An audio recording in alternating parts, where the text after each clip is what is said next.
இது நான் சொல்லலங்க, திரும்பவும் படிக்கிறேன் பாத்துக்கங்க. Particularly for those ayah verses which could be misunderstood by the reader without proper explanation. எதற்கு ப்ராப்பரான விளக்க உரை இல்லையோ அதை தப்பாக புரிஞ்சுக்கிடுவாங்க, அதனால விளக்க உரை போடுங்கங்கறாங்க. அப்ப குர்ஆனை சும்மா ஒருத்தன் படிச்சா தப்பா புரிஞ்சுக்கிடுவான், குர்ஆனை படிச்சா குண்டு வச்சிருவான். ஜஹரான் வந்து தமிழ் மொழிபெயர்ப்பை பார்த்துட்டு போய் தான் குண்டு வச்சானா, அல்லது அரபு பார்த்ததுனால தான் குண்டு வச்சானா? ஜஹரான் குண்டு வைத்ததற்கும் குர்ஆனுக்கும் தான் காரணம். அரபு நாட்டில் இத்தனை பேர் அரபுல மட்டுமே குர்ஆனை விளக்கமே இல்ல, இதே அரப படிக்கிறானே அத்தனை பேரும் குண்டு வச்சானா? இலங்கையில் அகில இலங்கை ஜம்மியத்துல் உலமாவுக்குள்ள 10,000க்கும் மேற்பட்ட உலமாக்கள் இருக்கிறார்கள். உலமாக்கள் அல்லாதவர்கள் லட்சோபலட்சம் மக்கள் குர்ஆனை ஓதுறோம், உலமாக்கள் ஓதுறாங்க. இத்தனை பேரும் அரபுல குர்ஆனை ஓதுறாங்களே, அவங்களுக்கு அரபுல மொழிபெயர்ப்பு தெரியுமே, அரப படிச்சிருக்கிறாங்களே, அவங்களுக்கும் இதே பிரச்சனை வருமா இல்லையா? எனவே திட்டமிட்டு இந்த தமிழ் குர்ஆனை நிறுத்தி இருக்கிறார்கள். அதற்கு சொன்ன காரணம் இலங்கை முஸ்லிம்களால் ஒரு காலம் ஏற்றுக்கொள்ள முடியாத காரணம், திருமறை குர்ஆன் தீவிரவாதத்தை தூண்டுகிறது என்பதை சொல்லாமல் சொல்லி இருக்கிறது ரிவ்யூ கமிட்டி. இவ்வளவு காலமா இனவாதிகள் பேசி வந்தான், குர்ஆனை பார்த்தா குண்டு வைப்பான், குர்ஆனை பார்த்தா தீவிரவாதத்துக்கு போவான்னு. அந்த வேலையை இந்த ரிவ்யூ கமிட்டி செய்திருக்கிறதா இல்லையா? விளக்க குறிப்புகளை கூட அகில இலங்கை ஜம்மியத்துல் உலமா தயாரித்து விட்டது. கிட்டத்தட்ட 60 பக்கங்கள்ல விளக்க குறிப்புகள் இருக்கிறது. நான் முழுமையாக அதையும் படித்திருக்கிறேன். தேவையான வசனங்களுக்கு இதுதான் அதுக்குரிய விளக்கம்ங்கிறதையும் அவங்க தொகுத்து இருக்கிறாங்க. இந்த விளக்க குறிப்பை அதிலே போட்டு வெளியிடலாமா இல்லையா?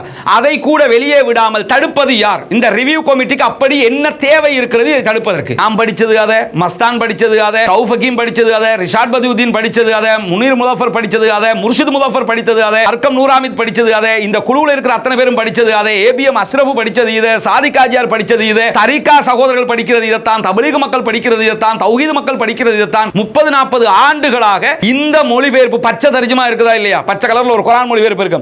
அந்த குர்ஆன் மொழிபெயர்ப்பு தான் இப்பயும் வந்திருக்குது. அப்ப இவ்வளவு காலமாக நம்ம எல்லாரும் படிச்சோமே, அத்தனை பேரும் படிச்சிட்டு போய் குண்டு வச்சானா? அத்தனை பேருமே தப்பா புரிஞ்சுக்கிட்டானா? அத்தனை பேரும் குர்ஆனையே ஏற்குமாறா விளங்கிக்கிட்டானா? இல்லதானே? குர்ஆனை படிச்சாலே தீவிரவாதத்தில் ஈடுபடுவானுங்கிற மாதிரி எப்படி ரிவ்யூ கமிட்டி முடிவெடுக்க முடியும்? எவ்வளவு பெரிய வரலாற்று பிழை! கொரோனா ஜனாசா எரித்ததை விட மிக மோசமான ஒரு அநியாயத்தை இலங்கை முஸ்லிம்களுக்கு இந்த ரிவ்யூ கமிட்டி செய்திருக்கிறது. செஞ்சுட்டு என்ன பண்றாங்கன்னா, நாங்க ஒண்ணுமே பண்ணல, அது பண்றது வந்து டிஃபென்ஸ் மினிஸ்ட்ரி, ஜனாதிபதி பண்றாரு, அரசாங்கம் பண்ணுது, ரணில் உள்ள வர விடல, இப்ப அனுரகுமார் திசாநாயக்க வர விட மாட்டேங்கிறாரு, விஜிதேயரை தடுத்துக்கிட்டு இருக்கிறாரு, முனீர் முலஃபர் ஒண்ணுமே பேசாம இருக்கிறாரு. யார தலையில முளக அரைக்க பாக்குறீங்க? மனம் வெந்து பேசுறேன், அவ்வளவு ஆதங்கத்துல பேசுறேன். இதற்கு முழு காரணமும் ரிவ்யூ கமிட்டி தான் என்பதை அடித்து சொல்லுகிறார் சாதிக் ஆஜியார். அதையும் கேளுங்க. இது தடுக்கிறது மெயின் காரணம் வந்து இந்த ரிவ்யூ கமிட்டி, வேற ஒருத்தரும் இல்ல. எங்க இஸ்லாமியர்கள் ஆகிய நம்ம ஒவ்வொருத்தருக்கும் இது பொறுப்பா இல்லையா? திருமறை குர்ஆனை இலங்கையிலிருந்து ரிட்டன் அனுப்பினாங்கன்னா இந்த காரணத்துக்காக அனுப்பப்பட்டால் குர்ஆனை தப்பா புரி வைங்க, விளக்கம் இல்லைன்னா என்கிற இந்த ரிவ்யூ கமிட்டி போட்டிருக்கக்கூடிய வன்மமான திட்டமிட்ட இந்த காரணத்துக்காக குர்ஆன் திருப்பி அனுப்பப்பட்டால் அது எவ்வளவு பெரிய ஆபத்தான ஒரு செய்தியை இந்த உலகத்திற்கு கொடுக்கும். 9/11 தாக்குதல் அமெரிக்காவில் நடைபெற்றது. 2 இரட்டை கோபுரங்கள் மீது தாக்குதல் நடத்தப்பட்டது. ஒசாமா பின் லேடன் தான் தாக்குதல் நடத்தினே. அமெரிக்கா ஆப்கானிஸ்தானை அழிச்சாங்க. அந்த அமெரிக்காவில் குர்ஆனை தடை விதிச்சாங்களா? தடை விதிக்கல. நியூசிலாந்தில் அட்டாக் நடைபெற்றது. அந்த நியூசிலாந்தில் குர்ஆன் தடை விதிக்கப்பட்டதா? தடை விதிக்கப்படல. கனடாவில் அட்டாக் நடைபெற்றது. கனடா குர்ஆனை தடை செய்த. உலகத்தில் எந்த நாடு குர்ஆனை தடை பண்ணிச்சு? ரிவ்யூ கமிட்டியில் இருக்கிற கொஞ்சம் பேர் எடுக்கிற இந்த முடிவால குர்ஆன் மீண்டும் திருப்பி அனுப்பப்பட போகிறது. குர்ஆன் தீவிரவாதத்தை வெறுமனே படித்தால் தூண்டிவிடும் என்கிற ஒரு கெட்ட செய்தியை இந்த உலகத்திற்கு இந்த ரிவ்யூ கமிட்டி கொடுத்திருக்கிறது. குர்ஆன் வெளியே வர வேண்டும். உலமாக்கள் அழுகிறார்கள், ஹாஃபிதுகள் கண்ணீர் வடிக்கிறார்கள், மனது வெந்து துடிக்கிறார்கள். உலமா சபையிலே இருக்கக்கூடிய பல உலமாக்கள் கூட அதற்காக தாங்க முடியாத அளவுக்கு கவலைப்படுகிறார்கள் என்பதெல்லாம் எங்களுக்கு தெரியும். எனவே ஒரு ரிவ்யூ கமிட்டி என்கிற பெயரில் இருந்த ஒரு சில பேர் இப்படியான ஒரு காரியத்தை பண்ணிட்டு இப்ப ஜம்மியத்துல் உலமாவுக்குள்ள வந்துட்டு ஜம்மியாவின் தலையில் இதை அடித்து தப்பித்துக் கொள்வதற்கு முயற்சி செய்து விடாதீர்கள். தயவு செய்து பொதுமக்கள் புரிந்து கொள்ளுங்கள், ஜம்மியாவுக்கும் இதற்கும் எந்த சம்பந்தமும் இல்லை.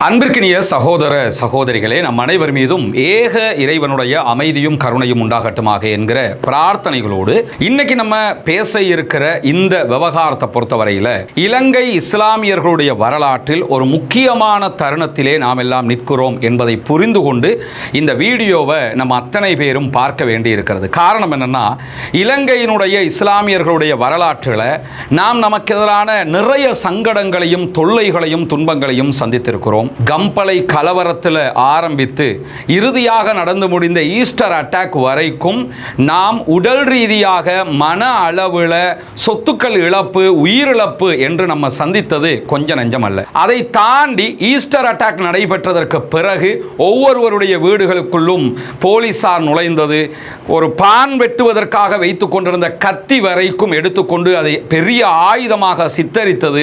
இலங்கை இஸ்லாமியர்கள் என்றாலே பயங்கரவாதிகள் என்கிற பார்வை பார்க்கப்பட்டது. பல சகோதரர்கள் அநியாயமாக கைது செய்யப்பட்டது என்று அதில் நம்ம சந்திச்ச கொடுமைகளும் சாதாரணமல்ல, மறந்து போகிற ஒன்றும் அல்ல. இதை தாண்டி கொரோனா நோய் தொற்று வந்த நேரத்தில் நாம் சந்தித்த இழப்பு தான் எல்லாவற்றையும் விட தாங்க முடியாத ஒரு இழப்பாக நமக்கு மாறியது. குறிப்பாக கொரோனாவால் பாதிக்கப்பட்ட இஸ்லாமிய சகோதரர்கள் மரணிக்கிற போது அவர்களுடைய ஜனாசாக்களை அடக்கம் செய்வதற்கு தர முடியாது, அதை எரிக்கத்தான் வேண்டும் என்று 300க்கும் மேற்பட்ட ஜனாசாக்கள் எரிக்கப்பட்டது. அடக்குவதற்காக அனுமதி தந்தும் நம்ம ஓட்டமாவடி வரைக்கும் கொண்டு சென்று அடக்க வேண்டிய ஒரு நிர்பந்தம் ஏற்பட்டது. இப்படி நம்ம சந்திச்ச அநியாயங்கள் கொஞ்சம் நஞ்சம் இல்லை. இதெல்லாம் எதுக்காக நான் சொல்ல வர்றேன்னா, இப்போ நாம சந்திக்கிற ஒரு பிரச்சனை இருக்கிறது. அது ஒவ்வொருவருடைய வீடுகளுக்கும் கொரோனா நோய் மாதிரி வெளிப்படையாக வரல, அல்லது ஈஸ்டர் அட்டாக்ல போலீஸ் நுழைஞ்ச மாதிரி நுழையல. ஆனால் ஒவ்வொரு இஸ்லாமியனுடைய உள்ளத்திலும் ஓங்கி ஒரு குத்து விடுவதை போல இருக்கக்கூடிய ஒரு பாரிய பாதிப்பு. ஒவ்வொருவருடைய தலையிலையும் ஒரு பெரிய பாறாங்கல்லை எடுத்து போட்டா என்ன வேதனையை நம்ம அனுபவிப்போமோ அதே வேதனையை நாம் அனுபவிக்கிற இடத்திலே இருக்கிறோம். அது என்ன பிரச்சனை என்று சொல்லி பார்த்தீங்கன்னா, கொரோனா ஜனாசா எரிப்பை விட ஆபத்தான ஒரு விஷயம் இலங்கை இஸ்லாமியர்கள் மட்டுமல்ல, உலகில் பிறக்கிற அனைத்து சகோதரர்களுக்குமான உயரிய வழிகாட்டியாக ஏக இறைவனால் இறுதி இறை தூதர் முகமது நபி ஸல்லல்லாஹு அலைஹி வஸல்லம் அவர்களுக்கு வழங்கப்பட்ட புனிதமிக்க திருமறை குர்ஆனுடைய ஒரு தொகை இலங்கையில் இருந்து இலங்கைக்குள் அனுமதிக்க முடியாது என்று சொல்லி வெளிநாடுகளுக்கு ஏற்றுமதி செய்யப்பட இருக்கிறது. இலங்கை இஸ்லாமியர்களுக்கு அதை பயன்படுத்த தர முடியாது என்கிற அழுத்தமான வார்த்தைகளை எல்லாம் நம்ம பார்த்து வர்றோம். உண்மையிலேயே என்ன நடந்தது, இதனுடைய பின்னணி என்ன, இதற்கு காரணமானவர்கள் யார்? அரசாங்கம் காரணமா, பாதுகாப்பு அமைச்சு காரணமா, அகில இலங்கை ஜம்மியத்துல் உலமா காரணமா, முஸ்லிம் கலாச்சார திணைக்களம் காரணமா, அல்லது ரிவ்யூ கமிட்டி என்கிற பெயர்ல ஒரு குழு இருக்கிறதே இவர்கள் காரணமா என்பதுதான் இப்ப இருக்கக்கூடிய மிகப்பெரிய சர்ச்சையாக இருக்கிறது. இந்த விவகாரம் தொடர்பாக இதற்கு முன்பதாக எந்த இடத்திலையுமே நம்ம எந்த விதமான விரிவான வீடியோக்களையும் போடல.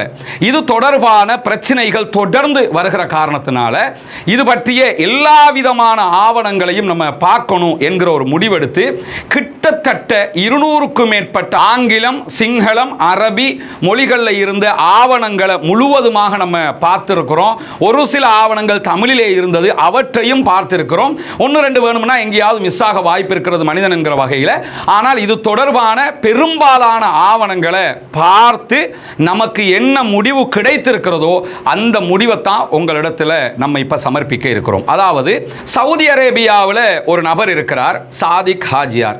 இவர் தான் அங்க இருக்கக்கூடிய சிலோன் ஹவுஸுக்கு பொறுப்பாளராக தற்போது இனம் காட்டப்பட்டிருக்கக்கூடியவராக பத்திரிகைகளில் நம்ம பார்க்க முடிகிறது. அதே நேரத்தில் இலங்கை இஸ்லாமிய மக்களுக்காக சவுதி மூலமாக நிறைய உதவிகளை, நன்கொடைகளை கொண்டு வந்து கொடுக்கக்கூடியவர். இவரை தெரியாதவங்க பொதுமக்கள் இருக்கக்கூடும், ஆனால் பெரும்பாலும் எம்பிமாருக்கு இவரை தெரியும், உலமா சபையில் இருக்கக்கூடிய அறிஞர்களுக்கு இவரை தெரியும், எல்லா அமைப்புகளில் இருக்கிற பெரும்பாலான உலமாக்களுக்கு இவரை தெரியும். ஏன்னா மக்காவுக்கு போனால் சாதிக் ஹாஜியாரை பெரும்பாலும் சந்தித்து விட்டு வருவார்கள்.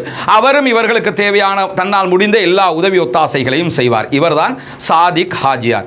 இந்த சாதிக் ஹாஜியார் அவங்க இலங்கைக்கு வந்து போகிற நேரத்தில் பல சகோதரர்களும் இங்கே திருமறை குர்ஆனை கேட்குறாங்கன்னா, ஒரு குர்ஆன் இப்போ நம்ம கடையில் வாங்குறோன்னா 4000 ரூபா 5000 ரூபா போயிருது. மொழிபெயர்ப்புகள் அதைவிட அதிகமான விலையில் விற்கக்கூடிய மொழிபெயர்ப்புகளும் இருக்கிறது. இப்படியான சூழலில் எங்களுக்கு ஓதுவதற்கு குர்ஆனுடைய அரபு தேவை, அதே போன்று தமிழ் சிங்கள மொழிபெயர்ப்புகளும் தேவை, அதுக்கு அரேஞ்ச் பண்ணுங்க என்று சொல்லும் போது சாதிக் ஹாஜியார் அவர்கள் சவுதி அரேபியாவில் அதிகாரம் மிக்க ஒரு இடத்துல இருக்கிற காரணத்தினாலையும் அவருக்கு இது லேசாக பண்ண முடியும்ங்கிறதுனாலையும் அதற்குரிய ஏற்பாடுகளை செய்கிறார். எப்படி ஏற்பாடுகளை செய்கிறார் என்று சொன்னால், அன்றைய நாட்களில் இலங்கையினுடைய முஸ்லிம் கலாச்சார திணைக்களத்தினுடைய டைரக்டர் ஜெனரலாக இருக்கக்கூடிய சகோதரர் ஃபைசல் இடத்துல அவர் தொடர்பு கொண்டு கேட்கிறாரு, நான் இப்படி குர்ஆன் கொஞ்சம் கேட்கிறாங்க, அனுப்புறதுக்கு தயாராகிறேன், அனுப்பவா? அனுப்பினால் நீங்க அதை கிளியர் பண்ணி இலங்கை இஸ்லாமியர்களுக்கு கொடுக்க முடியுமா என்று கேட்கும்போது, நான் அமைச்சரோடு பேசிவிட்டு விட்டு சொல்கிறேன் என்று அன்றைக்கு பொறுப்பில் இருந்த அமைச்சர் விதுர விக்ரமநாயக்கவிடம் ஃபைசல் அவங்க போய் பேசுறாங்க. பேசி அமைச்சர் என்ன பண்றாருன்னா, கொண்டு வர்றது பிரச்சனை இல்லை, ஆனா அதற்குரிய செலவுகளை எல்லாம் அவரே பார்த்துக்கிறேன்னு, நம்ம கிட்ட செலவழிக்கிறதுக்கு பணம் கிடையாது என்று சொல்லுகிறார். உடனே அதற்கான ஏற்பாடு செய்யப்படுகிறது. சாதிக் ஹாஜியார் அவங்க வெறுமனே பாக்ஸ்ல போட்டு அமுச்சு வச்சிராம அங்க இருக்கக்கூடிய கான்சுலேட்டுக்கு போய் கான்சுலேட் ஜெனரலை சந்திச்சு, நான் இப்படி ஒரு தொகை குர்ஆனை இலங்கைக்கு அனுப்ப இருக்கிறேன், நான் அனுப்ப இருக்கிற குர்ஆனுடைய பிரதிகள் இதுதான், இதை நீங்கள் வெளிவிவகார அமைச்சு ஃபாரின் மினிஸ்ட்ரி ஊடாக இலங்கைக்கு அனுப்பி வையுங்கள், அங்க அவங்க பார்க்கட்டும், பார்த்துட்டு ஓகேன்னு சொல்லிட்டாங்கன்னு சொன்னா நான் குர்ஆனை அனுப்பி வைக்கிறேன் என்று சொல்லி வெளிவிவகார அமைச்சின் ஊடாக அவர் என்ன பண்றாருன்னா குர்ஆனுடைய சாம்பிளையும் அனுப்பி வைக்கிறாரு. இங்க பார்க்கறாங்க, பார்த்துட்டு அனுப்ப சொல்றாங்க. சாதிக் ஹாஜியார் அவங்க என்ன பண்றாங்கன்னு கேட்டா குர்ஆனை இலங்கைக்கு அனுப்பி வைக்கிறார். மொத்தமாக சாதிக் ஹாஜியார் அவர்கள் இலங்கைக்கு அனுப்பிய குர்ஆனுடைய லிஸ்ட் இதுதான். இந்த குர்ஆன் 2024 3/23 தேதி புனிதமிக்க மக்காவுல இருந்து இலங்கைக்கு அனுப்பி வைக்கப்படுகிறது. அரபி குர்ஆன் 25,000 தமிழ் மொழிபெயர்ப்பு 15,640 குர்ஆன்களும், தமிழ் குர்ஆன் 3 ஜுஸுக்கள் மாத்திரம் 9,720 குர்ஆன்களும், சிங்கள மொழிபெயர்ப்புல 1,200 குர்ஆன்களும் இதிலே அடங்கி இருப்பதாக குறித்த ஆவணம் மிக தெளிவாக சொல்லுகிறது. அதை தாண்டி இந்த குர்ஆன் யாருடைய பெயருக்கு இலங்கைக்கு அனுப்பப்படுகிறது என்றால், அனுப்புகிறவர் முகமது ரியால் முகமது சாதிஹான் சாதிக் ஹாஜியார் என்கிறவர் புனிதமிக்க மக்காவினுடைய சவுதி அரேபியாவில் இருந்து அனுப்பி வைக்கிறார். அவர் மொபைல் நம்பர் வரைக்கும் இதில் மிக தெளிவாக அனுப்பப்பட்ட அந்த ஆவணத்தில் குறிப்பிடப்படுகிறது. அதே போன்று இலங்கைக்கு யாருடைய பெயரில் அனுப்பப்படுகிறதுனா ZAM Faisal, department of Muslim religious and cultural affairs, number 180 TB Jayah மாவட்ட கலம்பு 10. அதாவது இலங்கையினுடைய முஸ்லிம் கலாச்சார திணைக்களத்தினுடைய பெயருக்கு தான் இந்த குர்ஆன் பொதிகள் அனுப்பப்படுகிறது. அவர் எந்த தனி மனிதனுக்கும் அனுப்பவில்லை, முஸ்லிம் கலாச்சார திணைக்களத்திற்கு லீகலாக முறைப்படி சாம்பிள் பிரதி அனுப்பி ஓகே பண்ணப்பட்டதற்கு பிறகு அனுப்புகிறார். ஆனால் இந்த குர்ஆன் பிரதிகளில் அரபு பிரதிகள் ஓரளவுக்கு வெளியே வந்தாலும் சிங்கள தமிழ் மொழிபெயர்ப்புகள் எதுவுமே இன்னும் வெளிவிடாமல் தடுத்து வைக்கப்பட்டிருக்கிறது. இதற்கான காரணம் யார்? இதைத்தான் நாம் இப்போது ஆராய இருக்கிறோம். நமக்கெல்லாம் தெரியும், ஈஸ்டர் அட்டாக் தாக்குதல் நடைபெற்றதற்கு பிறகு இலங்கை இஸ்லாமியர்களை குறிவைத்து இனவாதிகளும் மதவாதிகளும் மற்றவர்களும் எப்படியெல்லாம் திட்டமிட்ட சில செயல்பாடுகளை செய்தார்களோ, இதை பயன்படுத்தி கொண்டு நமக்குள்ள இருக்கக்கூடிய கொஞ்சம் பேரும் என்ன பார்த்தாங்கன்னா, இத்தோட எல்லாம் காலியா போச்சு, நம்ம தான் சாகிற வரைக்கும் ராஜாக்களாக இருக்க போறோம்னு அவங்க நினைச்ச மாதிரி சில சட்டங்களை போட்டார்கள். அந்த அடிப்படையில் இலங்கைக்குள் கொண்டு வரக்கூடிய புத்தகங்கள் எதுவாக இருந்தாலும் அந்த புத்தகங்களை ரிவ்யூ பண்ணுவதற்காக, அந்த புத்தகங்களை பரிசோதிப்பதற்கான ஒரு குழுவை இலங்கையினுடைய முஸ்லிம் கலாச்சார திணைக்களம் உருவாக்கியது. இந்த திணைக்களத்தினுடைய அப்போதைய டைரக்டர் ஜெனரலாக இருக்கக்கூடிய ABM அஷ்ரப் தான் இந்த குழுவை உருவாக்குகிறார். இதுதான் அந்த குழுவை அப்பாயிண்ட் பண்ணி அவர் வெளியிட்ட கடிதம் மிக தெளிவாக இருக்கிறது. 2021 4வது மாதம் 19ஆம் தேதி இந்த கடிதத்தை அவர் எழுதுகிறார். அதிலே இப்படி ஒரு குழு நியமிக்கப்படுகிறது என்றும் அந்த ரிவ்யூ கமிட்டியில யார் யார் இருக்கிறார்கள் என்பதையும் தெளிவாக அவர் குறிப்பிடுகிறார். முதலாவதாக அன்வர் அலி, அசிஸ்டன்ட் டைரக்டர் முஸ்லிம் கலாச்சார திணைக்களம், ஷேக் டாக்டர் AM அஃபர்தீன், ஷேக் அர்கம் நூர் அமீத், ஷேக் டாக்டர் அஸ்வர் அசாஹிம், ஷேக் முர்ஷித் முலஃபர், ஷேக் ஜக்கி அகமது MA, ஷேக் H இஹ்சானுத்தீன் BA, ஷேக் முஸ்தபா ரஸா, ஷேக் MRM சில்மி. இவங்க தான் ரிவ்யூ கமிட்டி என்கிற ஒரு கமிட்டி நியமிக்கப்படுகிறது. அதிலே இருக்கக்கூடிய உறுப்பினர்கள். இந்த இடத்துல நம்ம என்ன கவனிச்சுக்கிறோம்னு கேட்டா, இந்த கமிட்டியில் இருக்கக்கூடிய சிலர் அல்ல பல பேரும் தற்போது அகில இலங்கை ஜம்இய்யத்துல் உலமாவினுடைய எக்ஸிகியூட்டிவ் கமிட்டியில் இருக்கிறாங்க, மெம்பரா இருக்கிறாங்க, சில பொறுப்புகளையும் இருக்கிறாங்க. ஆனால் இவர்களில் ஷேக் முர்ஷித் முலஃபரை தவிர மற்ற யாரும் இந்த குழு அமைக்கப்படுகிற போது அகில இலங்கை ஜம்இய்யத்துல் உலமாவினுடைய உறுப்பினர்கள் அல்ல என்பதை நினைவில் கொள்ளுங்க. ஏன்னா இந்த குர்ஆன் தடைக்கும் அகில இலங்கை ஜம்இய்யத்துல் உலமாவுக்கும் எந்த தொடர்பும் கிடையாது. அவர்களில் யாரும் இதிலே சம்பந்தப்படவில்லை.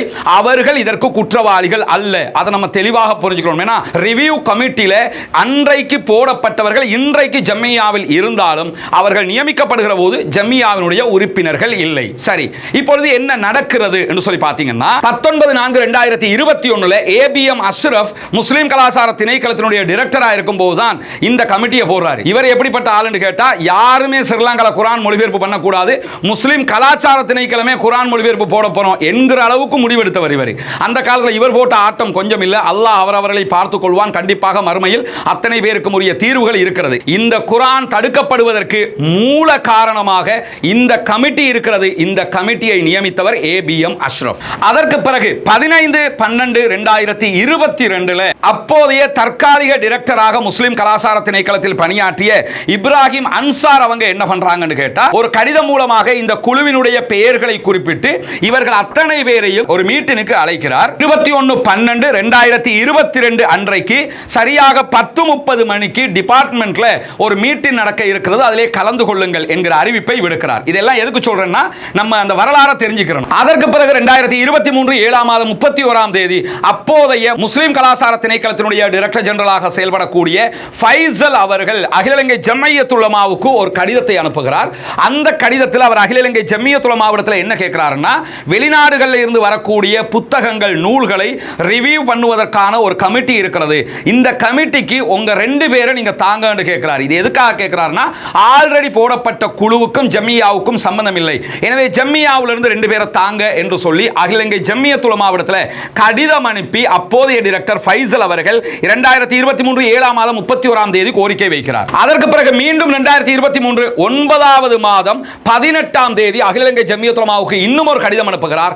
அந்த கடிதத்தில் என்ன கேட்கிறார்னா, நான் 2 பேரை ரிவ்யூ கமிட்டிக்கு கேட்டு இருக்கிறேன், நீங்க இன்னும் தரல, அதை நினைவூட்டுகிறேன், அந்த 2 பேரை தாங்க என்று சொல்லி மீண்டும் கேட்கிறார். ஆனால் அகில இலங்கை ஜம்மியத்துல் உலமா அபிஷியலாக அவர்களுக்கு 2 பேரை எங்குமே கொடுக்கவில்லை. ஆனால் இப்பொழுது இருக்கிற பெரும்பான்மையானவர்கள் அகில இலங்கை ஜம்மியத்துல் உலமாவினுடைய உறுப்பினர்களாக எக்ஸிகியூட்டிவ் கமிட்டி மெம்பர்களாக இருக்கிறார்கள் என்பதை ஆரம்பத்திலேயே நம்ம சொல்லிட்டோம். இதுல இருந்து நமக்கு தெரிகிற சாராம்சம் என்னன்னா, அகில இலங்கை ஜம்மியத்துல் உலமாவுக்கு தொடர்பில்லாத ஒரு குழுவை தான் மிக தெளிவாக ஏபிஎம் அஷ்ரஃபும் அன்றிருந்த திணைக்களமும் இணைந்து ஒரு ரிவ்யூ கமிட்டியாக போட்டிருந்தார்கள், அவர்களுக்கு தேவையானவர்கள். ஏன்னா குண்டு வெடிச்சதுக்கு பிறகு இந்த கமிட்டி போடுறதுக்கு முன்னாடியும் இலங்கைக்கு குர்ஆன் வந்தது, புக்ஸ்கள் வந்தது, எல்லாத்தையும் ஜம்மியா தான் கிளியர் பண்ணி எடுத்தாங்க.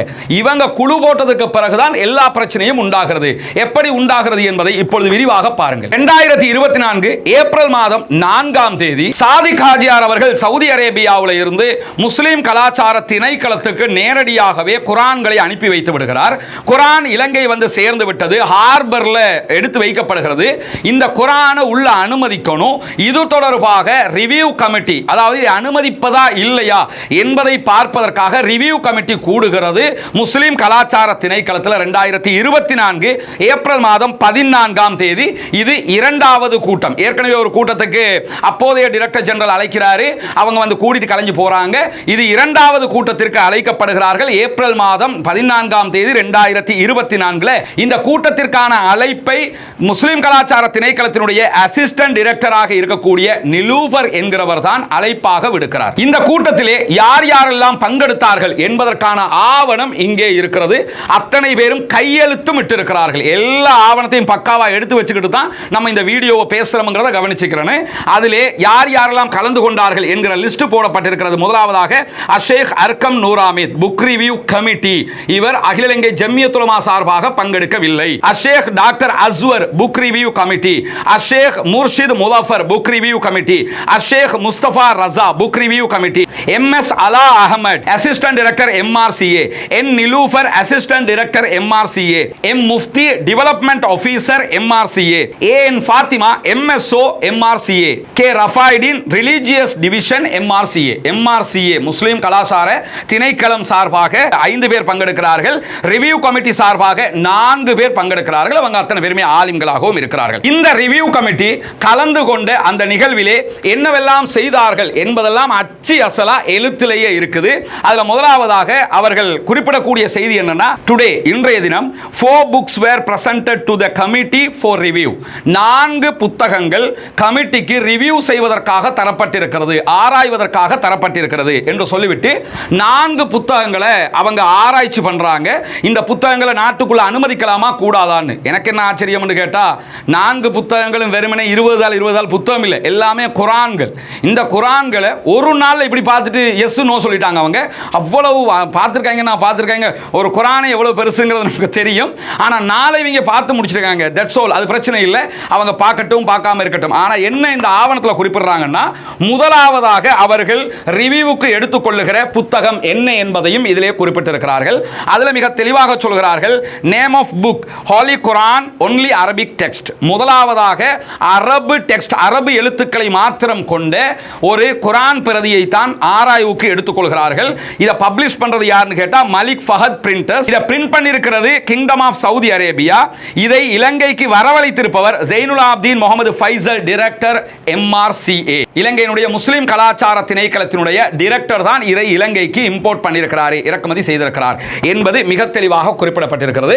முதலாவதாக இதைத்தான் அவங்க ஆராய்வதற்கு எடுத்துக்கொள்கிறார்கள். இந்த இடத்துல ஒன்று கவனிச்சுக்கிறங்க. இவர்கள் முதலாவதாக ஆராய்வதற்காக, ரிவ்யூ செய்வதற்காக எடுத்துக்கொண்ட இந்த குர்ஆனுக்கு அவர்கள் கொடுத்த முடிவு என்ன என்று பார்த்தீங்கன்னு சொன்னா, இந்த குர்ஆன் இலங்கைக்குள் அனுமதிக்க முடியும் அப்படின்னு சொல்லி மிக தெளிவாக அனுமதி கொடுக்கிறார்கள். என்ன காரணம் என்று சொல்லி சொன்னா, அல் குர்ஆன் வித் ஒன்லி அரபிக் டெக்ஸ்ட், அரபு மொழியில மட்டும்தான் குர்ஆன் இருக்கிறது, எனவே அதை அனுமதிக்க முடியும் என்று சொல்லி கொடுக்கிறாங்க. ஜெனரலி இது அலௌடுங்கறாங்க. ஓகே, அனுமதி கொடுக்கப்பட்டுடுச்சு. ஆனா இந்த குர்ஆனை வெளியில கொண்டு வரதுக்கு பட்டபாடு, அது பெரும்பாடு. அரபுல இருக்கிறதையே அனுமதி கொடுத்துட்டோம் இவங்க சொன்னாலும் சாதாரணமாக இது வெளியில வரல, ரொம்ப பாடுபட்டு தான் வெளியில கொண்டு வரப்பட்டது. அதே நாள்ல இரண்டாவதாக ரிவ்யூ பண்ணுவதற்கு அவங்க எடுத்துக்கொண்ட புத்தகம் தொடர்பான ஆவணம் இந்தா இருக்குது. அதுல அவங்க என்ன சொல்றாங்கன்னா, நேம் ஆஃப் புக், புத்தகத்தினுடைய பெயர் ஹாலி குர்ஆன் தஃப்சீர் இன் தமிழ், புனிதமிக்க குர்ஆன் விளக்க உரை தமிழ் மொழியில். இதை பப்ளிஷ் பண்ணினவங்க மலிக் ஃபஹத் பிரிண்டர். இது கிங்டம் ஆஃப் சவுதி அரேபியாவில் இருந்து வந்திருக்கிறது. Zainul Abdeen Mohamed Faisal, director MRCA. MRCA director ஃபைசலுடைய பெயர்ல தான் இந்த குர்ஆன் பிரதிகளும் வந்திருக்கிறது. சரி, இரண்டாவதாக ஆய்வுக்கு எடுத்துக்கொண்ட இந்த குர்ஆன் பிரதிக்கு ரிவ்யூ கமிட்டி கொடுத்திருக்கக்கூடிய பதில் என்னன்னு கேட்டா, நாட் பெர்மிட்டட், இது இலங்கைக்குள் அனுமதிக்க முடியாது. நல்லா புரிஞ்சுக்கிறங்க. 2024/4/25 முஸ்லிம் கலாச்சார திணைக்களத்தில் நடைபெற்ற மீட்டின், அந்த மீட்டின்ல டிஃபென்ஸ் மினிஸ்ட்ரியில இருந்து யாரும் கலந்து கொள்ளல, அரசாங்கத்தால யாரும் கலந்து கொள்ளல, எந்த அதிகாரியும் பங்கெடுக்கல. முஸ்லிம் கலாச்சார திணைக்களத்தினுடைய அதிகாரிகள் 5 பேர், இந்த ரிவ்யூ கமிட்டியை சேர்ந்தவர்கள் மாத்திரம் தான் பங்கெடுக்கிறார்கள். ஏன்னா இந்த குர்ஆனை யார் தடுக்கிறா தெரியுமா? ரணில் இருக்கல ரணில் தடுக்கிறாங்கிறது, கோட்டா இருக்கல கோட்டா தடுக்கிறாங்கிறது, இப்ப அனுர வந்தது அப்புறம் அனுர தடுக்கிறானுங்கிறது, இப்படி அரசாங்கத்தில் தலையில போட்டுக்கிட்டு திரியிறாங்கல்ல. அதற்காக சொல்கிறேன், யாரும் தடுக்கவில்லை. இந்த தடையை விதிக்கக்கூடிய சம்பந்தப்பட்ட கூட்டத்திலே கலந்து கொண்டவர்களுடைய பட்டியலை ஏற்கனவே நம்ம சொல்லிட்டோம். அவங்க குர்ஆன் தமிழ் மொழிபெயர்ப்புக்கு கொடுக்கிற பதில் என்னன்னு கேட்டா, நாட் பெர்மிட்டட், இதை உள்ளே அனுமதிக்க முடியாது. அதற்கு என்ன காரணம் சொல்றாங்கன்னு கேட்டா, Quranic translation must have foot note or explanatory notes. குர்ஆன் மொழிபெயர்ப்புகளுக்கு விளக்க குறிப்புகள், ஃபுட் நோட்டுகள் கட்டாயம் இருக்க வேண்டும். இந்த கட்டத்தை பாருங்க. particularly for those ayahs verses which could be misunderstood by the reader without proper explanation, such as verses of jihad and others. ஜிஹாது அதற்கு ஒட்டிய மாதிரியாக இருக்கக்கூடிய வசனங்கள் எதுவெல்லாம் படிக்கும் போது வெறுமனே படிக்கிறவர்களுக்கு புரிதல் ஏற்படாதோ அந்த வசனங்களுக்கு விளக்க குறிப்புகள் இருக்க வேண்டும் அப்படிங்கிறாங்க. அதாவது ஜிஹாது பற்றிய வசனங்களுக்கெல்லாம் விளக்க குறிப்பு போடாம இந்த குர்ஆன் வந்திருக்குதுங்க, அதனால நாங்க உள்ள விட முடியாது, ஏன்னா இதை வெறுமனே படிச்சாங்கன்னா தீவிரவாதத்துக்கு தள்ளப்பட்டுருவாங்க. இதுதான் இவர்களுடைய கருத்து. எனக்கு இருக்கக்கூடிய மிகப்பெரிய கவலை என்ன தெரியுமா? இந்த குர்ஆன் தான் உலகத்தில் இருக்கிற எல்லா முஸ்லிம்களும் பயன்படுத்துகிறோம். ஒரு சில ஷைத்தான்கள் அவர்களாக யாருடைய கருத்துக்களாலோ தூண்டப்பட்டு குண்டு வைக்கிறார்கள். இலங்கையில் ஸஹ்ரான் ஒரு ஷைத்தான் குண்டு வச்சான். அதே போல ஒரு பயங்கரவாத குழு, தீவிரவாத குழு குண்டு வச்சுக்கிட்டு தெரியுது. இதாவாக இருக்கலாம், மற்ற பயங்கரவாத குழுக்களாக இருக்கலாம். இவர்கள் குண்டு வைத்துக் கொண்டு திரிகிறார்கள் என்பதற்காக அவர்கள் குண்டு வைப்பதற்கு குர்ஆன் எப்படி காரணமாகும்? குர்ஆனுடைய வசனங்களை படித்து குர்ஆனால் தூண்டப்பட்டுத்தான் ஸஹ்ரான் என்பவன் குண்டு வைத்தான் என்று அமுதித என்கிறவருக்கு நாமல் குமார என்கிறவன் பேட்டி கொடுத்தான் என்பதற்காகவே குர்ஆனை பயங்கரவாத புத்தகமாக சித்தரிக்கிறீர்கள் என்று கூறி அதற்கு எதிராக கொலம்போ கிரைம் டிவிஷன்ல நானே கம்ப்ளைண்ட் பண்ணியிருக்கிறேன், முறைப்பாடு செய்திருக்கிறேன். அது தொடர்பான விசாரணைகளும் நடைபெற்று வருகிறது. எதுக்காக இதை சொல்றேன் கேட்டா, நாமல் குமார் எதை சொன்னானோ அதையே சொல்லுது ரிவ்யூ கமிட்டி. குர்ஆனுடைய இந்த வசனங்களை எல்லாம் நீங்க விளக்கம் இல்லாம வெறும் மொழிபெயர்ப்பை பார்த்தீங்கன்னு சொல்லி சொன்னால் தப்பு தப்பா புரிவாங்க. இது நான் சொல்லலங்க, திரும்பவும் படிக்கிறேன் பார்த்துக்கங்க. particularly for those ayah verses which could be misunderstood by the reader without proper explanation. எதற்கு ப்ராப்பரான விளக்க உரை இல்லையோ அதை தப்பாக புரிஞ்சுக்கிடுவாங்க, அதனால விளக்க உரை போடுங்கங்கறாங்க. அப்ப குர்ஆனை சும்மா ஒருத்தன் படிச்சா தப்பு தப்பா புரிஞ்சுக்கிடுவான், குர்ஆனை படிச்சா குண்டு வச்சிருவான். ஜஹரான் வந்து தமிழ் மொழிபெயர்ப்பை பார்த்துட்டு போய் தான் குண்டு வச்சானா, அல்லது அரபு பார்த்ததுனால தான் குண்டு வச்சானா? ஜஹரான் குண்டு வைத்ததற்கும் குர்ஆனுக்கும் தான் காரணம்.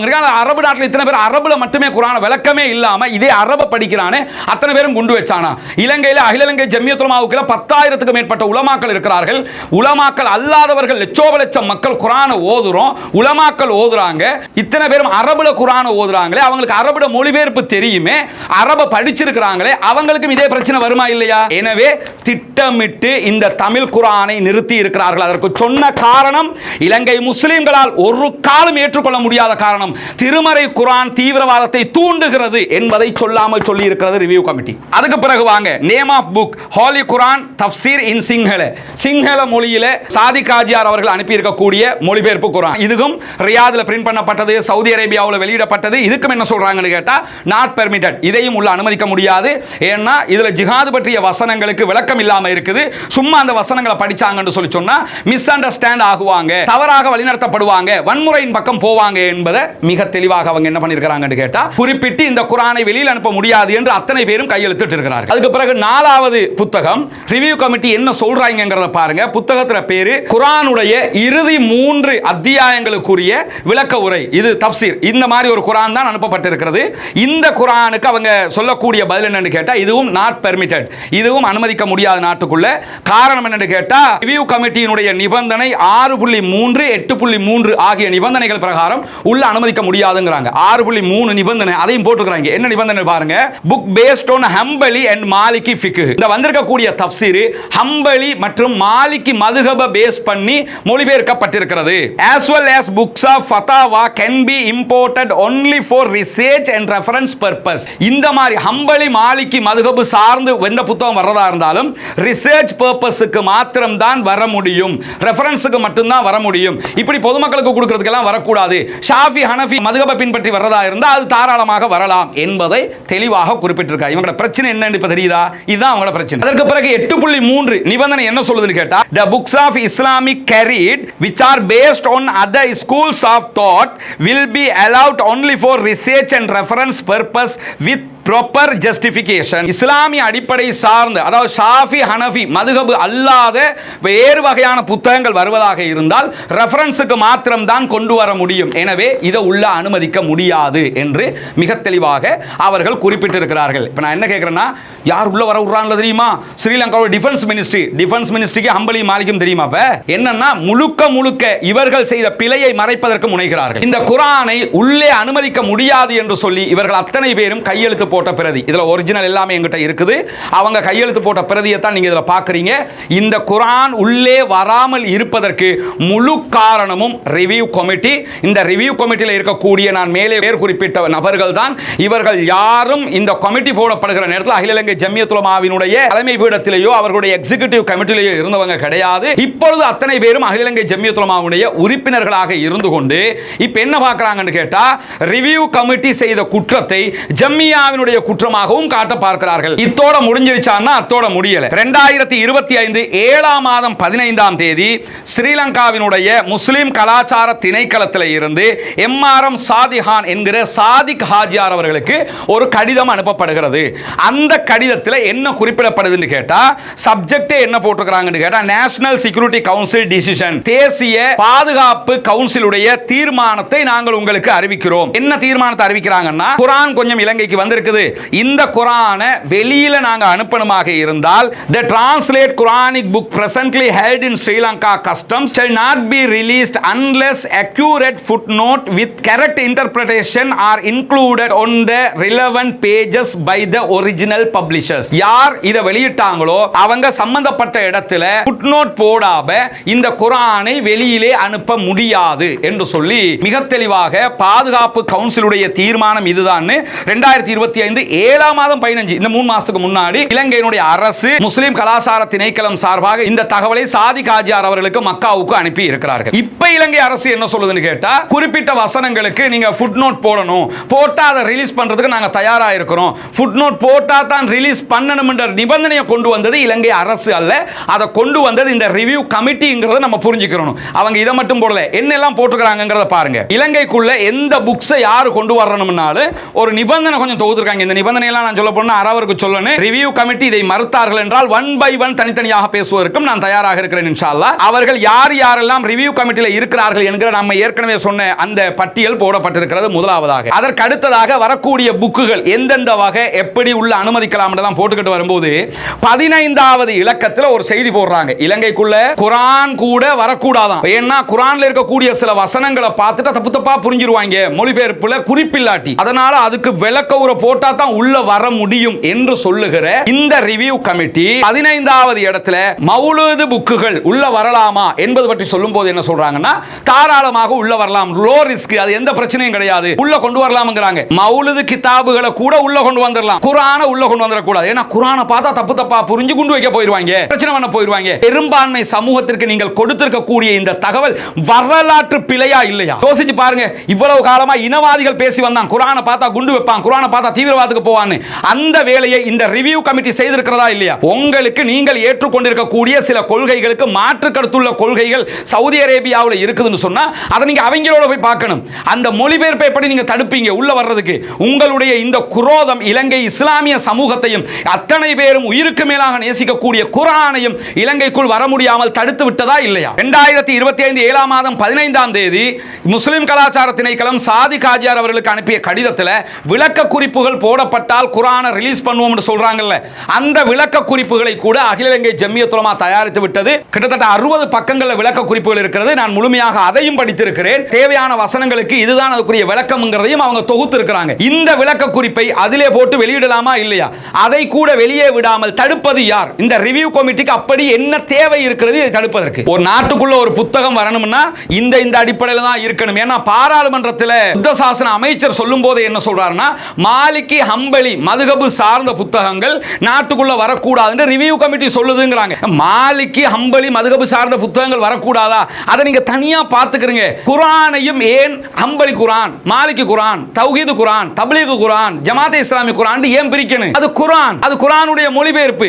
உங்களுக்கு பிரச்சனை சவுதியில இருந்து வந்ததுங்கிறது தான். அதற்காக வேண்டித்தான் இந்த தடையை விதிக்கிறார்கள். இன்னும் சொல்ல போனா புத்த சாசன அமைச்சர் பாராளுமன்றத்தில் பேசும்போது அதை குறுக்கிட்டு பேசுகிற பாராளுமன்ற உறுப்பினர் மஸ்தான் மிக அழகான ஒரு செய்தியை சொல்லுவார். 30 ஆண்டுகளுக்கு முன்பதாகவே இந்த குர்ஆனை தான் நானும் படித்திருக்கிறேன்ங்கிறார். நாம் படிச்சது அதை, மஸ்தான் படிச்சது அதை, தௌஃபகீம் படிச்சது அதை, ரிஷாட் பதியுதீன் படிச்சது அதை, முனீர் முலஃபர் படிச்சது அதை, முர்ஷித் முலஃபர் படிச்சது அதை, அர்க்கம் நூராமித் படிச்சது அதை, இந்த குழுவில் இருக்கிற அத்தனை பேரும் படிச்சது அதை, ஏபிஎம் அஸ்ரஃப் படிச்சது இதை, சாதிக் காஜியார் படிச்சது இதை, தரிகா சகோதரர்கள் படிக்கிறது இதைத்தான், தப்லீக் மக்கள் படிக்கிறது இதைத்தான், தௌஹீத் மக்கள் படிக்கிறது இதைத்தான். 30-40 ஆண்டுகளாக இந்த மொழிபெயர்ப்பு பச்சை தர்ஜுமா இருக்குதா இல்லையா? பச்சை கலர்ல ஒரு குர்ஆன் மொழிபெயர்ப்பு இருக்கு. அந்த குர்ஆன் மொழிபெயர்ப்பு தான் இப்பயும் வந்திருக்குது. அப்ப இவ்வளவு காலமாக நம்ம எல்லாரும் படிச்சோமே, அத்தனை பேரும் படிச்சிட்டு போய் குண்டு வச்சானா? அத்தனை பேருமே தப்பு தப்பா புரிஞ்சுக்கிட்டானா? அத்தனை பேரும் குர்ஆனையே ஏற்குமாறா விளங்கிக்கிட்டானா? இல்லதானே? மிக தெளிவா தானே போய் ஒரே ஒரு ஷைத்தான் அவன் குர்ஆனை பார்த்து தான் போய் குண்டு வச்சானா? அவன் கண்ட எவனோ ஒருத்தன் பேசின பேச்சுக்களை கேட்டுக்கிட்டு போய் குண்டு வச்சான், தீவிரவாதத்தில் ஈடுபட்டான். அதுக்காக வேண்டி குர்ஆனை படிச்சாலே தீவிரவாதத்தில் ஈடுபடுவானுங்கிற மாதிரி எப்படி ரிவ்யூ கமிட்டி முடிவெடுக்க முடியும்? எவ்வளவு பெரிய வரலாற்று பிழை! கொரோனா ஜனாசா எரித்ததை விட மிக மோசமான ஒரு அநியாயத்தை இலங்கை முஸ்லிம்களுக்கு இந்த ரிவ்யூ கமிட்டி செய்திருக்கிறது. செஞ்சுட்டு என்ன பண்றாங்கன்னா நாங்க ஒண்ணுமே பண்ணல, அது பண்றது வந்து டிஃபென்ஸ் மினிஸ்ட்ரி, ஜனாதிபதி பண்றாரு, அரசாங்கம் பண்ணுது, ரணில் உள்ள வர விடல, இப்ப அனுரகுமார் திசாநாயக்க வர விட மாட்டேங்கிறாரு, விஜிதேயரை தடுத்துக்கிட்டு இருக்கிறாரு, முனீர் முலஃபர் ஒண்ணுமே பேசாம இருக்கிறாரு. யார தலையில முளக அரைக்க பாக்குறீங்க? அத்தனையும் போய் அத்தனையும் ஃப்ராடுத்தனம். முழுக்க இந்த சமூகத்தை கொண்டு போய் அடகு வைக்கிற ஒரு வேலையை, சமூகத்தை காட்டி கொடுக்கிற ஒரு வேலையை இந்த ரிவ்யூ கமிட்டி பார்த்திருக்கிறது. மனம் வெந்து பேசுறேன், அவ்வளவு ஆதங்கத்துல பேசுறேன், தாங்க முடியாம இருக்குது. நான் இதை வெறுமனே பேசல, அகில இலங்கை ஜம்மியத்துல் உலமாவுடைய செயலாளர் சகோதரர் அர்க்கம் நூராமித்தோடு போன் பண்ணி பேசி இருக்கிறேன். அவர்கிட்ட முகத்துல இதை சொல்லி இருக்கிறேன். நீங்க செஞ்ச காரியம் தான் இது அத்தனைக்கும் காரணம் சொல்லிட்டு தான் பேசுறேன். ஏன் பேசுறேன்னா சொல்லாம பேசுறேன் ஆகக்கூடாது. அவர் என்னுடைய நல்ல நண்பர், அதுல எந்த மாற்று கருத்து. நட்பு என்பது வேறு, சமூக துரோகம் என்பது வேறு. இது சமூகத்தின் துரோகம், யார் செய்தாலும் இது துரோகம். இது சம்பந்தமாக சகோதரர் சாதிக் ஹாஜியார் அவங்களை தொடர்பு கொண்டே நான் கேட்டேன், ஹாஜியார் என்னதான் நடந்துச்சு, என்ன இப்ப இந்தியாவுக்கு அனுப்ப போறேன் என்று சொல்றாங்களே என்று சொல்லும் போது வலைக்கும் ஸலாம் வரஹ்மத்துல்லாஹி வபரகாத்துஹு. ஜிஸ்மின் பிரதர் ஜாக்கல்ரஹே, நீங்கள் முக்கியமாக குர்ஆன் விஷயத்தை பற்றி முன்னுக்கு முன் நின்று இதை பற்றி உங்களுக்கு விளங்கப்படுத்துறது கேட்குறாங்க. இதுட்டு பிரதர், நான் குர்ஆனை என்கிட்ட பல பேர் கேட்கும்போது அதை அனுப்புறதுக்கு தயாராகும் போது அப்போதைய டைரக்டர் ஃபைசல்கிட்ட கேட்குறேன். அவர் மினிஸ்டர்கிட்ட கேட்டு அனுமதிக்கிறாரு. நான் கான்சுலேட் ஊடாக ஜித்தாவில் இருந்து ஃபாரின் மினிஸ்ட்ரி ஊடாக இங்கே அனுப்பி சாம்பிளையும் பார்த்து எல்லாமே ஓகே உள்ள குர்ஆனை அனுப்புங்கன்னு சொன்னதுக்கு பிறகுதான் நான் குர்ஆனை உள்ள அனுப்புறேன் அப்படின்னு சொல்லி மிக தெளிவாக சொல்றாரு. சொன்னதுக்கு பிறகு இங்க ரிவ்யூ கமிட்டி தடை விதிக்குது, உள்ள வர முடியாதுன்னு. உடனே என்ன பண்றாருன்னா, சாதிக் ஹாஜியார் ஸ்ரீலங்காவுக்கு வர்றாரு. அவர் என்ன சொல்றாருன்னா, நான் ஸ்ரீலங்காவுக்கு வந்து சில பேரை அழைத்து கொண்டு அகில இலங்கை ஜமியத் உலமாவுடைய தலைமையகத்துக்கு போனேன். அங்க அகில இலங்கை ஜமியத் உலமாவுடைய தலைவர் அஷேக் ரிஸ்வி முஃப்தி அவர்கள் இருந்தார்கள். அதனுடைய பொதுச் செயலாளர் அர்க்கம் நூராமித் அவர்கள் இருந்தார்கள். எல்லோரையும் வைத்துக் கொண்டு இது சம்பந்தமாக பேசும்போது ரிவ்யூ கமிட்டி ஏன் தடுக்கிறீங்க, இந்த குர்ஆனை வெளியே விடுங்க என்று சொல்லும்போது ஷேக் அர்க்கம் நூராமித் என்ன சொன்னார்னு சொன்னா, நீங்க ஒரு கடிதம் தாங்க ஹாஜியார், நான் உடனே ரிவ்யூ கமிட்டி சொல்லி இந்த குர்ஆனை ரிலீஸ் பண்றதுக்கு வழி பார்க்கிறேன் என்று சொன்னாரு. நான் 2024 7ஆம் மாதம் 17ஆம் தேதி உடனடியாக கடிதம் எழுதி கொடுக்கிறேன். ஆனால் இந்த நிமிடம் வரைக்கும் குர்ஆன் ரிலீஸ் பண்ணப்படவில்லை. ஒரே நாள்ல நான் ரிலீஸ் பண்ணி தர்றேங்கிறாரு. இதுவரைக்கும் குர்ஆனை ரிலீஸ் பண்ணல அப்படின்னு சொல்லி நடந்த சம்பவத்தை அவர் சொல்லி இருக்கிறார். அதை நீங்களே கேளுங்க. ஜமியத் உலமாவுக்கு போய் கேட்டோம், ஏது நிப்பாட்டு வச்சுருச்சு. அதுக்கு போகிற அவசியம் யாரு அர்க்கம் நூறுலாமே ருஷிரோட நிற்கிறது, அவர்கிட்ட கேட்கணும். அவர் தான் சரி இருந்துச்சு, நீங்கள் டிபார்ட்மெண்ட்டுக்கு கடிதம் மட்டும் கொடுங்க, நாங்கள் அதை நாளைக்கு கிளியர் பண்ணுறோம் முடிச்சது. டிபார்ட்மெண்ட்டுக்கு நான் கடிதம் மட்டும் கொடுத்து நினைந்துட்டு 17ஆம் தேதி ஜூலை 2024 இது வரைக்கும் ஒன்றும் நடக்கல. அப்படின்னா குர்ஆன் போய் சேர்ந்து இது வரைக்கும் கஸ்டம்ஸில் இருந்துட்டு எங்கள் ஹாபர் வைக்குது சொல்கிறாங்க. இருந்துட்டு யாரும் முன்னுக்காக செய்யல. இதற்கு முழு காரணமும் ரிவ்யூ கமிட்டி தான் என்பதை அடித்து சொல்லுகிறார் சாதிக் ஹாஜியார். அதையும் கேளுங்க. இது தடுக்கிறதுக்கு மெயின் காரணம் இந்த ரிவ்யூ கமிட்டி, வேறு ஒருத்தரும் இல்லை. ரிவ்யூ கமிட்டி கொஞ்சம் பேர் இருக்கிறாங்க, அவங்களுக்கு அல்லாவோட மேல பயம் ஒன்று இல்லை. இதற்கு ஜம்ஐயா பொறுப்பில்லை, ஆனால் அவர்கள் தட்டி கேட்க வேண்டும் என்கிறார் சாதிக் ஹாஜியார். இதுக்காக வேண்டி எங்களோட ஸ்ரீலங்கா முஸ்லீம்கள் இல்லையா இதை பற்றி தட்டி கேட்கறதுக்கு ஜமியத் உலமா என்ன செய்யுது, இது தட்டி கேட்க உத்தரவும் இல்லையா? அதுதான் நான் கேட்கிறேன். அது மட்டுமல்லாம இலங்கை முஸ்லீம்கள் இதை கேட்க மாட்டீங்களாங்கிறாரு. அவர் கேட்டாலும் கேட்கலாட்டியும் உண்மைதானே. இலங்கை இஸ்லாமியர்கள் ஆகிய நம்ம ஒவ்வொருத்தருக்கும் இது பொறுப்பா இல்லையா? திருமறை குர்ஆனை இலங்கையிலிருந்து ரிட்டன் அனுப்பினாங்கன்னா இந்த காரணத்துக்காக அனுப்பப்பட்டால் குர்ஆனை தப்பா புரிவைங்க, விளக்கம் இல்லைன்னா என்கிற இந்த ரிவ்யூ கமிட்டி போட்டிருக்கக்கூடிய வன்மமான திட்டமிட்ட இந்த காரணத்துக்காக குர்ஆன் திருப்பி அனுப்பப்பட்டால் அது எவ்வளவு பெரிய ஆபத்தான ஒரு செய்தியை இந்த உலகத்திற்கு கொடுக்கும். 9/11 தாக்குதல் அமெரிக்காவில் நடைபெற்றது. 2 இரட்டை கோபுரங்கள் மீது தாக்குதல் நடத்தப்பட்டது. ஒசாமா பின் லேடன் தான் தாக்குதல் நடத்தினே அமெரிக்கா ஆப்கானிஸ்தானை அழிச்சாங்க. அந்த அமெரிக்காவில் குர்ஆனை தடை விதிச்சாங்களா? தடை விதிக்கல. நியூசிலாந்தில் அட்டாக் நடைபெற்றது. அந்த நியூசிலாந்தில் குர்ஆன் தடை விதிக்கப்பட்டதா? தடை விதிக்கப்படல. கனடாவில் அட்டாக் நடைபெற்றது. கனடா குர்ஆனை தடை செய்த. உலகத்தில் எந்த நாடு குர்ஆனை தடை பண்ணிச்சு? இந்த குர்ஆனை உள்ள அலௌட் பண்ண முடியாதுன்னு எந்த நாடு ரிட்டர்ன் அனுப்பிச்சு? ஒன்ன காட்டுங்க. இங்க ஈஸ்டர் அட்டாக் நடந்ததோட இப்படி எல்லாம் நடக்கும் அப்படி எல்லாம் நடக்கும் என்று சொல்லி சரி இனவாதிகள் சொல்லி ஒரு கோட்டா கவர்மெண்ட்ல ரிட்டர்ன் அனுப்பி இருந்தாலும் ஒரு கணக்கு. அரசாங்கம் அப்படி ஒரு முடிவு எடுத்துட்டான்னு கூட சொல்லலாம். அரசாங்கம் கூட அந்த முடிவு எடுக்கல. இந்த உலமாக்கள்ங்கிற பேர்ல இருக்கக்கூடிய ரிவ்யூ கமிட்டியில் இருக்கிற கொஞ்சம் பேர் எடுக்கிற இந்த முடிவால குர்ஆன் மீண்டும் திருப்பி அனுப்பப்பட போகிறது. குர்ஆன் தீவிரவாதத்தை வெறுமனே படித்தால் தூண்டிவிடும் என்கிற ஒரு கெட்ட செய்தியை இந்த உலகத்திற்கு இந்த ரிவ்யூ கமிட்டி கொடுத்திருக்கிறது. பாராளுமன்றத்தில் பாராளுமன்ற உறுப்பினர் மஸ்தான் அவங்க புத்த சாசன அமைச்சரிடத்துல கேள்வி எழுப்பும் போது புத்த சாசன அமைச்சர் அதற்கு சொல்லுகிற பதில பாருங்க. මෙන්න මේ විද්වත් කණ්ඩායම තමයි ග්‍රන්ථ පරීක්ෂාවට කරනු ලැබුවේ. 2021 ඒ ස්ථාපිත කිරීමේ සිට කමිටුව ස්වේච්ඡාවෙන් අඛණ්ඩව සේවය කරන බව කියන්නට ඕන. 2021 ரிவ்யூ கமிட்டி அமைக்கப்பட்டதாக கூறுகிறார். ஏபிஎம் அஷ்ரஃப் தான் அமைக்கிறார். அதை தான் அவர் சுட்டிக்காட்டாரு. சுட்டிக்காட்டினதுக்கு பிறகு அவரே என்ன சொல்றாருன்னு கேட்டா, தவறாக புரிந்து கொள்ளும் ஜிஹாத் உள்ளிட்ட வசனங்களுக்கு விளக்க குறிப்பு போட வேண்டும் என்று சொல்லி இருக்கிறாங்க. පුරාණයේ පරිවර්තනවල අවශ්‍ය ස්ථානයන්හි ජිහාඩ් සහ අනෙකුත් ඒවායේ පද වැනි විශේෂයෙන්ම නිසි පැහැදිලි කිරීම නොමැති විට පාඨකයා විසින් වැරදි ලෙස තේරුම් ගැනීමට හැකියාව ඇති. தவறாக புரிந்து கொள்ளும் ஜிஹாத் உள்ளிட்ட வசனங்களுக்கு முத்தசாபியாத்தான வசனங்கள் சிலது குர்ஆன்ல இருக்குதுங்கிறத எல்லோருமே ஒத்துக்கொள்கிறோம். ஆனா அதுல இந்த ஜிஹாத் பத்தி இந்த வசனங்கள் வருகுதான்னு யாராவது கொஞ்சம் சொல்லுங்க பாப்போம். சரி, அப்படியே வந்து அதுக்கு மட்டும் விளக்க உரையை போட வேண்டியதானே? விளக்கம் போடலைன்னா அத்தனை பேரும் தப்பு தப்பா புரிவாங்க. ஒரு மாற்று மத சகோதரர் என்னன்னு பார்த்துட்டு கேட்கிறாருன்னா அதுக்கு விளக்க குறிப்பு போடுறோம் அர்த்தம். அத்தனை இஸ்லாமிய சகோதரர்களுக்கும் என்னன்னு தெரியும் போது அதை ஏன் இப்படி திசை திருப்பினீர்கள்? யார் திருப்பியது? யாரும் திருப்பல. இந்த ரிவ்யூ கமிட்டி தான் திருப்பியது.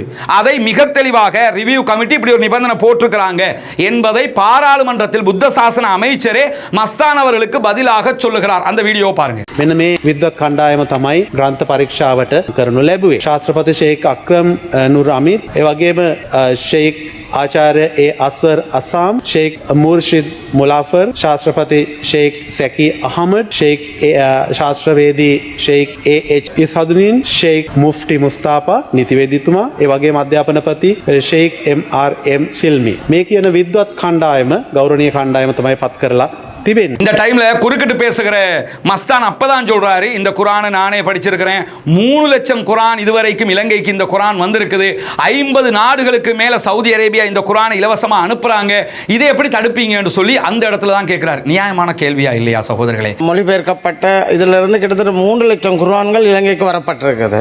அந்த 3 லட்சம் குர்ஆன்களும் இன்று பாவனையில் இருக்கின்றது, பார்க்கப்படுகின்றது. கிட்டத்தட்ட நானே 30 வருடங்களுக்கு முதல் இதே குர்ஆனை எடுத்திருக்கின்றேன். இதை தாண்டி அமைச்சர் விஜித ஹேரத்திடத்தில் குரான் உள்ள அனுமதிக்கப்படாமல் இருக்குதே என்று சொல்லி ஊடகவியலாளர் மாநாட்டில் ஒரு ஊடகவியலாளர் கேட்கும்போது அதற்கு அமைச்சர் விஜித ஹேரத் என்ன சொல்றாருன்னு கேட்டா, அந்த குரான் அனுப்பப்பட்ட முறை பிழையாக இருக்கிறது அப்படின்னு சொல்றாரு. உண்மையிலேயே அமைச்சர் விஜித ஹேரத்துக்கு என்ன நடக்குதுன்றதே தெரியல. தெரியாம தான் இந்த பதில சொல்றாருங்கிறது பார்க்குற எல்லாருக்குமே தெரியும். ஏன்னா අල් කුරාන් පොත් ටික නැවත අපනයනය කරන්න එකඟ වෙලා තිබුණා. මොකද ඒකේ ප්‍රශ්න තිබුණේ අල් කුරාන් පොත්වල තියෙන අඩංගුවේ ප්‍රශ්නයකට වඩා ගෙන්වපු ක්‍රමවේදයේ වැරද්දක් තිබුණා. அனுப்பப்பட்ட முறை பிழை என்று சொல்லி சொன்னா, ஆல்ரெடி அரபு குரான்ல கொஞ்சம் உள்ள அனுமதிக்கப்பட்டிருக்கிற ஆசாத் சாலி போய் என்ன பண்ணாருன்னு கேட்டா, ரணில் அந்த எலெக்ஷன் நெருங்குற நேரத்தில் ரணிலோட பேசி குரான்ல 15,000 அல்லது 20,000 குரான்களை அவர் வெளியே கொண்டு வந்தாரு. அந்த குரான் வெளியே கொண்டு வந்த முறையும் பிழைண்டாயிரும். எனவே அனுப்பப்பட்ட முறை சரியாகத்தான் அனுப்பப்பட்டிருக்கிறது. கரெக்டா முஸ்லிம் கலாச்சார திணைக்களத்துக்கு தான் அனுப்பியிருக்கிறாங்க, எல்லாம் ப்ராப்பரா செஞ்சிருக்கிறாங்க. இதை பிழையாக சித்தரித்தது அரசாங்கமோ அதிகாரிகளோ அல்ல, ரிவ்யூ கமிட்டி. அல்லாஹ்வுடைய தூதர் ஸல்லல்லாஹு அலைஹி வஸல்லம் அவர்கள் குர்ஆனை பற்றி சொல்லும்போது சொல்கிறார்கள், அல் குர்ஆனு ஹுஜ்ஜத்துன் லக அவ் அலைக்க. இந்த குர்ஆன் நாளை மறுமையிலே உனக்கு சாதகமாக அல்லது பாதகமாக கருத்துரைக்கும், சாட்சியாக வந்து நிற்கும் அப்படின்னு சொல்றாங்க. நாளை மறுமையில இந்த 30,000 குர்ஆன்கள் இலங்கைக்கு வந்த விதம், இந்த குர்ஆன்களுக்கு நடக்கிற அநியாயத்தை பற்றி குர்ஆனே கண்டிப்பாக சாட்சி சொல்லும். ஆவணங்கள் இந்த உலகத்திலே சாட்சியாக இருக்கிறது. இதற்கு வேறு யாரும் காரணமல்ல சகோதரர்களே. அகில இலங்கை ஜம்இய்யத்துல் உலமாவை நாம் குறை சொல்வதில் அர்த்தமில்லை, எந்த அமைப்புகளையும் குறை சொல்வதில் அர்த்தமில்லை, அரசாங்கங்களை குறை சொல்வதில் அர்த்தமில்லை, டிஃபென்ஸ் மினிஸ்ட்ரியை குறை சொல்வதில் அர்த்தமில்லை. நான் மேலே குறிப்பிட்ட இந்த ரிவ்யூ கமிட்டியில் இருக்கக்கூடியவர்கள் செய்த மிகப்பெரிய அநியாயம் இது. இவர்கள் சமூகத்திடத்தில் பகிரங்கமாக மன்னிப்பு கோர வேண்டும். நான் கேள்விப்பட்டேன், நாளை அல்லது நாளை மறுநாள் ஓரிரு நாட்களுக்குள்ளாக குர்ஆன் தொடர்பாக என்ன நடந்தது என்று சொல்லி ஒரு ஊடகவியலாளர் சந்திப்பு நடத்த இருக்கிறாங்களாம். எங்களுக்கு சம்பந்தம் இல்லைங்கிறத சொல்ல வர போறாங்களாம் என்று செய்திகள் வெளிவந்து கொண்டிருக்கிறது. அப்படி நீங்கள் தைரியமாக ஊடகவியலாளர் சந்திப்பு நடத்துவதாக இருந்தால் எனக்கும் சொல்லுங்கள். நேரடியாக நான் வந்து ஆவணங்களோடு உங்களிடத்தில் கேள்வி கேட்பதற்கு தயாராக இருக்கிறேன். ஏன்னா அகில இலங்கை ஜம்இய்யத்துல் உலமா மீடியா கான்ஃபரன்ஸ் வைக்கிற மாதிரி எனக்கு தெரியல. காரணம் என்னன்னா, நான் அறிந்த வகையில் இந்த குர்ஆன் தடுக்கப்பட்டது தொடர்பாக கடந்த வாரம் நடைபெற்ற ஒரு மீட்டிங்ல கூட கண்ணியமிக்க ஒரு ஆலிம் அழுத செய்திகளும் எங்களுடைய காதுகளுக்கு எட்டி இருக்கிறது. ஏன் இந்த குர்ஆனை வெளியே கொண்டு வர முடியாம இருக்குது, தலைவர் அவங்க நேரடியாக ஜனாதிபதியோட போய் பேசணும் என்கிற அளவுக்கு அந்த கூட்டத்திலே பேசப்பட்டிருக்கிறது. ஏதோ ஒரு வகையில் பல முயற்சிகள் நடைபெறுகிறது. இந்த வீடியோவினூடாக அகில இலங்கை ஜம்இய்யத்துல் உலமாவிடத்தில் நாங்களும் வைக்கிற கோரிக்கை என்னன்னா, தயவு செய்து நேரடியாக ஜனாதிபதியை சந்தித்து பேசுங்கள், பாதுகாப்புத்துறையை சந்தித்து பேசுங்கள். இந்த ரிவ்யூ கமிட்டி போட்ட திட்டமிட்ட இந்த சூழ்ச்சிகரமான குர்ஆனை தடுப்பதற்கென்றே வேண்டும் என்று போட்ட இந்த நிபந்தனைகளுக்கும் இஸ்லாமியர்களுக்கும் இஸ்லாத்திற்கும் தொடர்பில்லை. இந்த குர்ஆனை உள்ளே அனுமதிக்க வேண்டும். குர்ஆனை தயவு செய்து திருப்பி அனுப்பி விடாதீர்கள் என்று அகில இலங்கை ஜம்இய்யத்துல் உலமா நேரடியாக தலையிட வேண்டும். பாராளுமன்ற முஸ்லிம் பாராளுமன்ற உறுப்பினர்கள் அத்தனை பேரும் இதிலே தலையிடுங்கள். எதிர்வருகிற நாட்களில் ஸ்ரீலங்கா முஸ்லிம் காங்கிரஸினுடைய தலைவர் உள்ளிட்ட முஸ்லிம் காங்கிரஸினுடைய எம்பிக்களையும் சந்தித்து பேசுவதற்கான அப்பாயின்மெண்ட்டுகளை நாங்கள் கேட்டிருக்கிறோம். அதே போன்று ரிஷாட் பதியுதீன் அவர்களுடைய கட்சி உறுப்பினர்கள்ட்டையும் சந்தித்து பேசுவதற்கான அப்பாயின்மெண்ட்டுகளை கேட்டிருக்கிறோம். அரசாங்க தரப்பு எம்பிக்கள்கிட்டையும் அப்பாயின்மெண்ட்டுகளை கேட்டுக்கொண்டிருக்கிறோம். இந்த விவகாரங்களை எல்லாம் போய் எடுத்து சொல்வதற்காக என்பதாக. உண்மையிலேயே இதற்கும் யாருக்கும் எந்த தொடர்பும் இல்லை. ரிவ்யூ கமிட்டி என்கிற ABM அஷ்ரஃபால் நியமிக்கப்பட்ட, முஸ்லிம் கலாசார திணைக்களத்தால் நியமிக்கப்பட்ட இந்த கமிட்டி தான் குர்ஆனை உள்ளே வரவிடாமல் தடுத்து கொண்டிருக்கிறது. அல்லாஹ்விடத்திலே இவர்கள் மறுமையில் பதில் சொல்ல வேண்டும். என்னுடைய நண்பர்களாக இருக்கலாம், தோழர்களாக இருக்கலாம், நட்பு என்பது வேறு, சமூக துரோகம் என்பது வேறு. நீங்கள் மீடியா கான்ஃபரன்ஸ் வைக்கிறதாக இருந்தால் தயவு செஞ்சு சமூகத்தில் மன்னிப்பு கேட்கறதுக்காக ஒரு மீடியா கான்ஃபரன்ஸ் வைங்க. நாங்கள் செஞ்ச பிழையால் இது நடந்துருச்சுன்னு சொல்லுங்க, சமூகம் மன்னிச்சுட்டு போயிடும். எப்படியாவது குர்ஆனை வெளியெடுக்கிறதுக்கு நம்ம முயற்சி பண்ணுவோம். அதை விடுத்துவிட்டு நாங்கள் அப்படி செய்யவில்லை, இப்படி செய்யவில்லை என்று சொல்லி மீண்டும் மீண்டும் இந்த சமூகத்தை திசை திருப்புகிற விதமாக பொய் சொல்வதற்கு ரிவ்யூ கமிட்டி மீடியாவுக்கு அருமாக இருந்தால் இன்ஷா அல்லாஹ் அத்தனை ஆவணங்களையும் பாதுகாப்பாக வைத்துக் கொண்டிருக்கிறோம். ஒரு 4 நாளைக்கு மேலே உட்கார்ந்து ஒவ்வொரு ஆவணமாக படித்துத்தான் இந்த செய்திகளை கொண்டு வந்திருக்கிறோம். இதே போன்று மொத்தமாக அதற்கும் வரிக்கு வரி உண்மை தகவல் என்ன என்பதை வெளிக்கொண்டு வருவதற்கு தயாராக இருக்கிறோம் இன்ஷா அல்லாஹ். குர்ஆன் வெளியே வர வேண்டும். உலமாக்கள் அழுகிறார்கள், ஹாஃபிதுகள் கண்ணீர் வடிக்கிறார்கள், மனது வெந்து துடிக்கிறார்கள். உலமா சபையிலே இருக்கக்கூடிய பல உலமாக்கள் கூட அதற்காக தாங்க முடியாத அளவுக்கு கவலைப்படுகிறார்கள் என்பதெல்லாம் எங்களுக்கு தெரியும். எனவே ஒரு ரிவ்யூ கமிட்டி என்கிற பேரில் இருந்த ஒரு சில பேர் இப்படியான ஒரு காரியத்தை பண்ணிட்டு இப்போ ஜம்மியத் உலமாவுக்குள்ள வந்துட்டு ஜம்மியாவின் தலையில் இதை அடித்து தப்பித்துக் கொள்வதற்கு முயற்சி செய்து விடாதீர்கள். தயவு செய்து பொதுமக்கள் புரிந்து கொள்ளுங்கள், ஜம்மியாவுக்கும் இதற்கும் எந்த சம்பந்தமும் இல்லை. மீண்டும் சொல்கிறேன், இது ரிவ்யூ கமிட்டி செய்த வேலை. அத்தனை ஆதாரங்களையும் இந்த இடத்துல காட்ட முடியல, நேரம் பத்தாதுங்கிறதுனால தேவைப்படுகிற நேரத்துக்கு மேலதிகமாகவும் வேண்டுமென்றால் எல்லா ஆதாரங்களையும் போடுவதற்கும் நாம் தயாராக இருக்கிறோம். பல ரஹ்மான் அனைவருக்கும் அருள் புரிவானாக. இந்த குர்ஆன்கள் வெளியே வருவதற்கு அத்தனை பேரும் அல்லாஹ்விடத்திலே பிரார்த்தனை செய்யுங்கள். வாஹிர் தஅவானா அல்ஹம்துலில்லாஹி ரப்பில் ஆலமீன்.